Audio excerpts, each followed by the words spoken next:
Ready for round 3 in the undefeated bracket.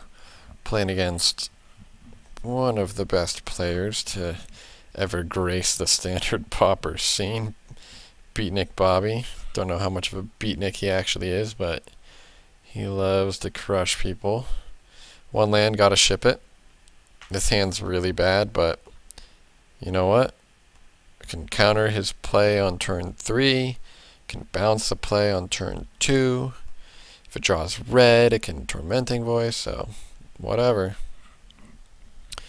Evolving Wilds Forest. Ooh, we draw Evolving Wilds. Now this is actually a really tough decision. He plays Forest, so I'm inclined to be able to Tormenting Voice on turn 2 rather than Nullify. Green typically means not aggressive. So I'm going to go get my red. So, he plays Plains, Leaf Crown Dryad. Okay. So now I Tormented Voice. Probably get rid of this Flurry. Yeah, Flurry is like too slow. I don't have 5 mana yet. I just need to find my 5th mana before that card would even be relevant. So I take my 2. He's an 0-4. That card's pretty bad. And a 2-1. Alright, well, at least I draw my 4th land. Here, it's really tough. My line of thinking is he only has 4 power in play and 3 cards in hand. I can't sit on Nullify or Voyage's End. I just can't. He'll just beat me by attacking every turn, right? So I have to play Divination here and hope to draw into like Magma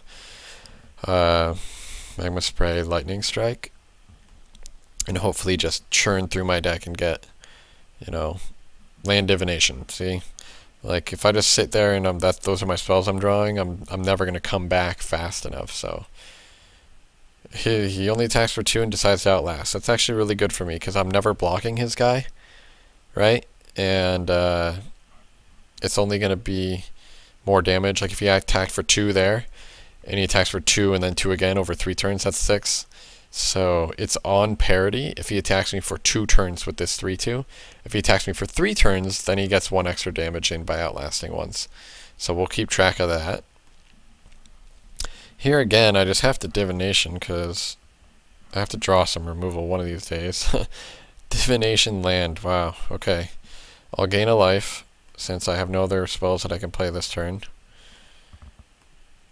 Looking at it now, it seems like it would have been nice to have the Flurry of Horns and not these maybe Nullifies are kind of bad.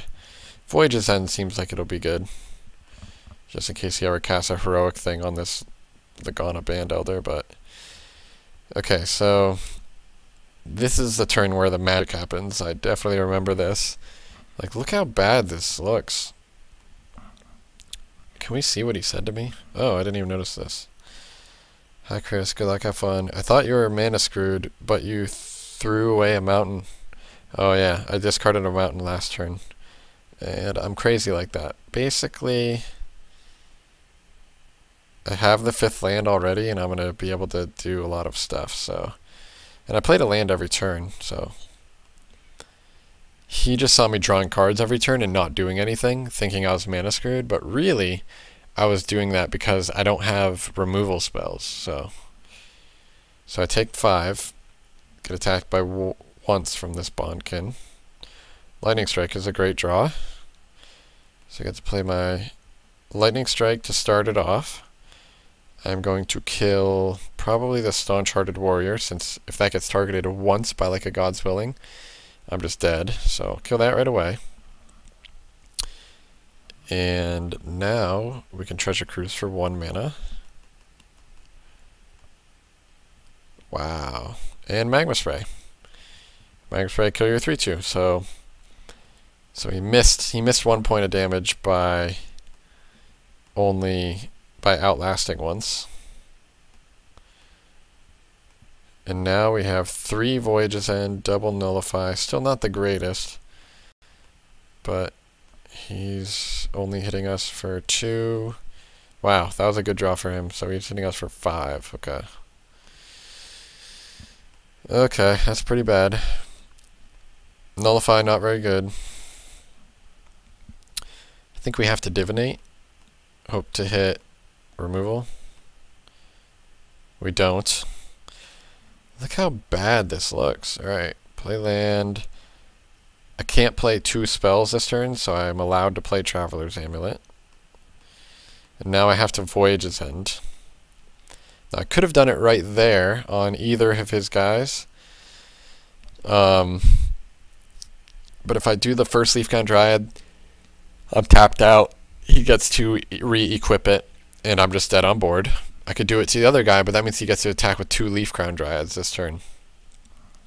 So this is the key time in the game. So most normal people, I think, Voyage's End his Laguna Band Trailblazer post-attacks. That way they're only going to take 2 in this Leafcrown Dryad. You know, didn't get to attack that as a bestow aura. But I next level, and my next level wins the game. I just took 5. I figure he's got no burn spells. This is the safest play. If he wanted to go for the kill by casting any spell, he would need 2 power, so he'd either need a Johnny's Presence or Feat of Resistance. Then I can react and bounce it. But he's also very disciplined and does not go for it.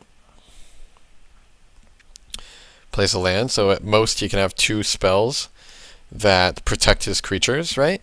So when I have 3 Voyage's End here, even if he has a protection spell, I might as well Voyage's End here and then do it 2 more times when he goes to attack next turn. And I should be okay as long as I draw, you know, I need to potentially draw something relevant. Or I can play, actually next turn I can play this Rise of Eagles and potentially chump block. So really interesting play. Voyage's End. He saves it with feet. Okay, so if I go to feed his guy, I would have been dead. So his guy grows.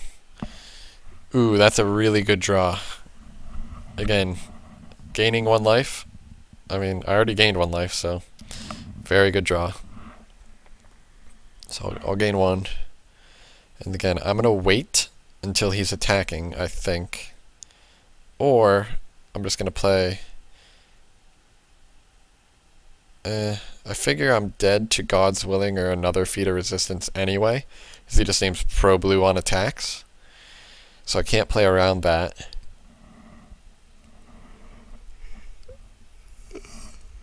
And I want to play around any other way he could pump his other Leafcrown Dryad, so I think I just want to play 2 guys. And plan on, ooh, and another gain life land, and I think I keep that on top. So, okay, great. So my plan is just to chump. Alright, another 0-4. 1 card in hand. Okay. Ooh, that was a good draw. Oh, okay, so I guess I put the life gain land on bottom. I guess I just really need removal spells. So, Amulet, find a land, play land. That's basically for free. You know, you're spending 1 to get a land drop for the turn, which you had 0 chance of getting any other way. So I guess I just Magma Spray to kill 1 of his guys. So now when he goes to attack, I can bounce it.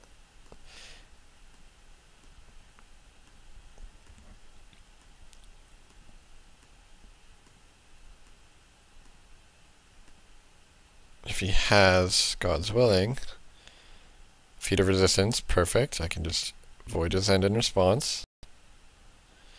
That gets it. Rise of Eagles, keep that on top. I also denied him a scry trigger. He goes to play it again. Don't think so. Nullify. Play the Rise of Eagles. I get a free attack in here. Nope, I guess I'm scared. Like a little baby. Oh, that's countered. Alright, now I just killed the guy. Okay, I guess I didn't attack because I didn't want him to block. I don't want to lose any of these guys. So again, I figure I'm not dead to anything. Like, even if he has Leaf Crown Dryad, which would make his guy 3 power, I can counter it, and he can only deal 1 to me this turn. So I figure, hey, I limit his draw steps by, you know, just killing him as fast as possible. Any creature? Oh, okay. Now, if he had Leaf Crown Triad in hand, this would have been quite the setup. But I figure, no, I just can't let that resolve. If you got Leaf Crown, I'm dead. I'm like, okay, you got me. And I'm like, oh, that's not Leaf Crown Dryad, but that is huge. Oh, wait. None of my creatures actually create creatures in the graveyard, so it's only a 5/5. But I say something like, yep, that's good. Tormenting Voice, pretty much the worst top deck. Now I can't attack, but if I was him, I would attack, even if he didn't draw anything, because he gets to kill 2 of my guys. But he declines. And Treasure Cruise. There you are. Alright, we start this turn with 29 cards in hand. Let's see what happens. Draw 3 lands. Tormenting Voice. Get rid of a land. Oh, wait. These 2 cards were in our hand earlier. Okay. Cruise. Crap. I plow through your library fast. I mean you. Yeah, I'm just going off. Play land. Play Flurry. Go. I drew 8 cards that turn, and I'm going to draw 5 next turn. And I get to attack. He showed he had nothing last turn, so I figure all I need is, you know, 5 power. So, again, limiting his draw steps. Because now he's on a 2-turn clock with me in the air. He does not attack again. I'll cruise, discard land. Or, I mean, voice. Wow, now I have it all. Cruise. Bunch of lands, bunch of spells. Get him in the air. And probably play some more flyers, gain a life. Yeah. And that's how we did it. We stabilized on 2 life. We gained 3 life over the course of the game. So I guess these weren't super relevant, but they were close. They affected how aggressive I was able to be with those attacks. And I think the key play of the game was not to try to bounce this guy, which obviously would have killed me when he had a 3/7 Laguna Band Trailblazer attacking me. So, all around showcase of how this deck, like, that was game 1. I ended up with 15 cards in hand to his 42 on very little life, and then I just killed him quickly when he didn't draw anything relevant, I guess. So yeah, very close game. That was probably one of the best games of the tournament. Game 2. Let's see what happens here.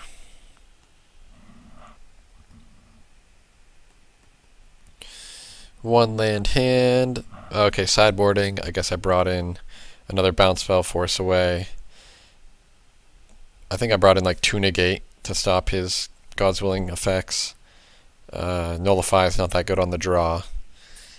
So took out some of those. I like all the removal. Disdainful Stroke really bad. Another 1 land hand, so gotta discard that. This hand's awful, but I figure if I draw land, I can kill his first guy, divinate, and then hopefully Treasure Cruise to get back in the game. Land is perfect. Hope he plays a guy. Perfect. Kill it. Kill it, kill it, kill it, kill it. Now, it's kind of awkward that I didn't find an island to help this nullify, but whatever. Draw another nullify. Pretty much the worst. That's pretty awful for me. Land? Land? Yep. Divinate. More land? Yep. Okay. Don't play a big creature? Okay, small creature. 4th land, okay. probably have to take this.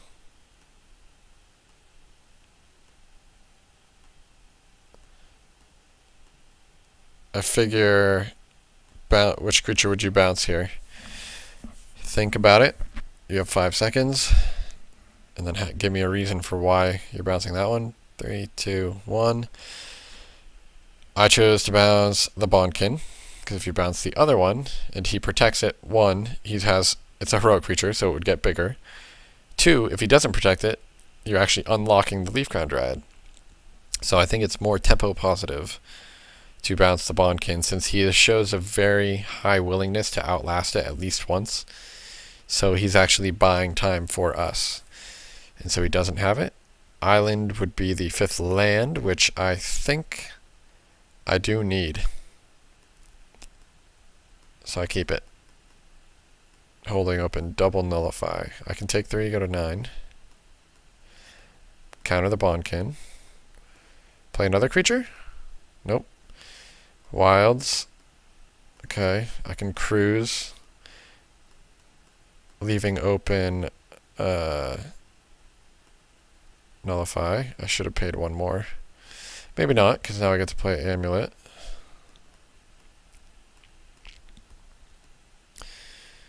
Take my 3, go to 6. Play a creature? Yep, that's getting countered. Okay. Divinate? Okay, not enough mana to do anything, which is unfortunate. I'm actually 1 mana away from treasure cruising, so you can see how close Amulet is to really helping cast the cruise. Go to 3. Again, we mulled to 5, and we are up, 11 cards on him right now. But we can't beat a 3/7. Literally can't beat it. Alright, so what the heck is the play here?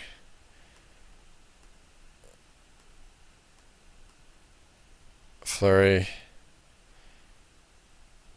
Land. I figure I can't beat a God's Willing anyway. So I might as well pretend like he doesn't have it. Just cruise, draw 3. Just die to like God's Willing or Feet, which he does have, pro red, and it's game. So I got on the back foot a little early there. I might have taken out too many bounce spells and left in too many nullifies. So learned my lesson. I probably did not take out the bounce spells, but I probably left in these nullifies, which are just not that great. So yeah, I don't know. Nullifies actually are pretty good. They hit the bestow guys. I don't know. I can't remember what I did, but that is the first loss that we have taken in this tournament. On to game 3, get to be on the play. And this is like every hand. Every hand. Just 2 land, both colors of mana. You know, pretty much solid hands for 24 land decks. Here we get to play Tormenting Voice, discard Rise of Eagles. Hit our 3rd land, which is perfect, because we get to Divinate. He still is doing nothing.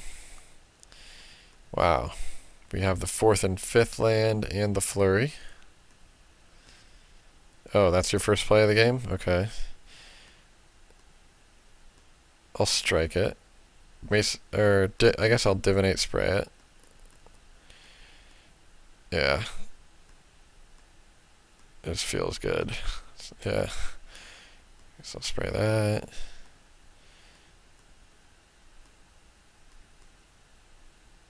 Oh. Tormenting Voice into Treasure Cruise? Oh. I can't even see what's happening. This is going by so fast. What does he say? Sigh. Yeah, what is this? Turn 5? Turn 5, and I'm up 12 cards on him. Don't care. Discarding is just great. It just makes my Treasure Cruises even better. The only game you didn't start with a mulligan. Yep. Look at that. Don't mulligan. Play a good deck. Just crush him. So my play here is really interesting. He thinks, well, you would have killed my guy. And I think, no. I know you're going to play your spell here. So then I kill your guy. Right? So I told him, hey, you know, he should have first. So it saves 2 damage. Should have.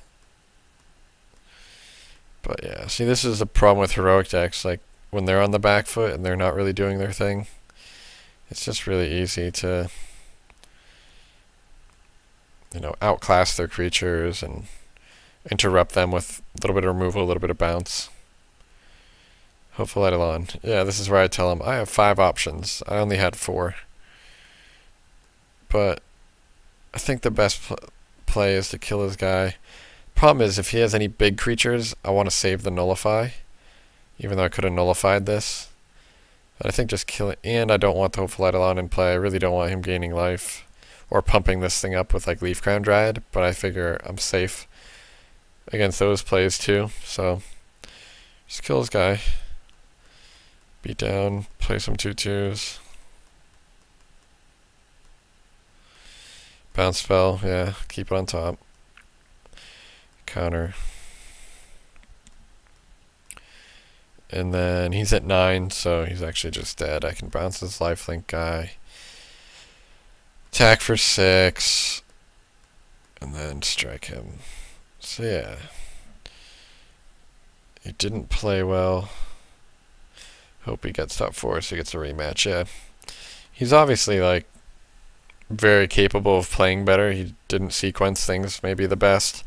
But if I draw that well, I really don't think he has much of a chance.